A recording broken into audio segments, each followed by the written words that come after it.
Shakil, DC সম্মেলনে আজ আর কোন কোন মন্ত্রণালয়ের সাথে বৈঠক হওয়ার কথা রয়েছে এ বিষয়ে একটু বিস্তারিত জানাবেন। মারফি, দিনের দ্বিতীয় ভাগের শুরুতেই এসেছিলেন পররাষ্ট্র প্রতিমন্ত্রী শামা ওবায়দ।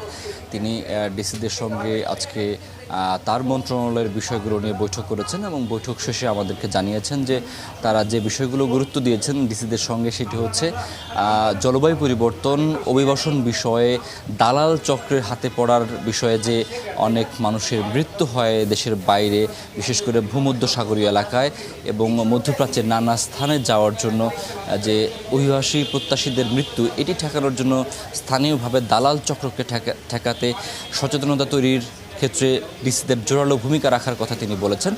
পাশাপাশি জলবায়ু পরিবর্তনের ক্ষেত্রে যে সমস্ত প্রতিকূলতার সম্মুখীন বাংলাদেশ হচ্ছে এবং আগামী দিনে হওয়ার শঙ্কা রয়েছে সেই বিষয়গুলো নিয়ে কাজ করার জন্য জেলা প্রশাসকদের সঙ্গে তার মতবিনিময় হয়েছে। পাশাপাশি তিনি এও বলেছেন যে জেলা প্রশাসকদের সঙ্গে পররাষ্ট্র মন্ত্রণালয়ের আরও সম্পর্ক জোরদার করার জন্য তারা এমন প্রস্তাব দিয়েছেন যে তারা যে কোনো সময় যে কোনো বিষয় নিয়ে পররাষ্ট্র মন্ত্রণালয়ের সঙ্গে নিবিড়ভাবে যোগাযোগ করবেন এবং এই সম্পর্কটি আরও বাড়ানো হবে এবং সেই পদক্ষেপটি নেওয়ার কথা রয়েছে। এর পরবর্তীতে আসেন স্থানীয় সরকার মন্ত্রী মির্জা ফখরুল ইসলাম আলমগীর। তিনি জেলা প্রশাসকদের সঙ্গে বৈঠক বসেন এবং তিনি জেলা প্রশাসকদের সঙ্গে যে বিষয়টি গুরুত্ব আরোপ করেন যে স্থানীয় সরকার পর্যায়ের যে সমস্ত সংগঠন এবং সংস্থাগুলো রয়েছে, প্রতিষ্ঠানগুলো রয়েছে, সেগুলো কিন্তু নেতৃত্ব দেন আসলে জেলা প্রশাসকরা এবং তার পরবর্তী উপজেলা নির্বাহী কর্মকর্তা সহ অন্যান্য কর্মকর্তারা। তাদের ক্ষেত্রে মির্জা ফখরুল ইসলাম আলমগীর বলেছেন যে জেলা প্রশাসকদের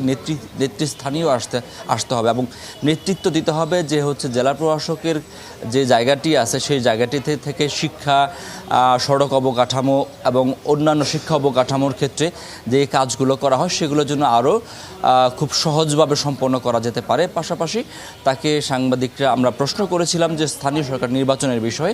স্থানীয় সরকার নির্বাচনের বিষয়ে মির্জা ফখরুল ইসলাম আলমগীর বলেছেন যে এই সরকার বরাবরই চেয়ে আসছে যে দ্রুতই স্থানীয় সরকার নির্বাচনটি হবে। তিনি আমাদেরকে জানিয়েছেন যে আগামী 1 বছরের মধ্যে স্থানীয় সরকার নির্বাচনগুলো সম্পন্ন করার জন্য সব ধরনের উদ্যোগ সরকার নিচ্ছে। মারফি। শাকিল, আপনাকে ধন্যবাদ জানাচ্ছি আমাদের সঙ্গে যুক্ত হওয়ার জন্য।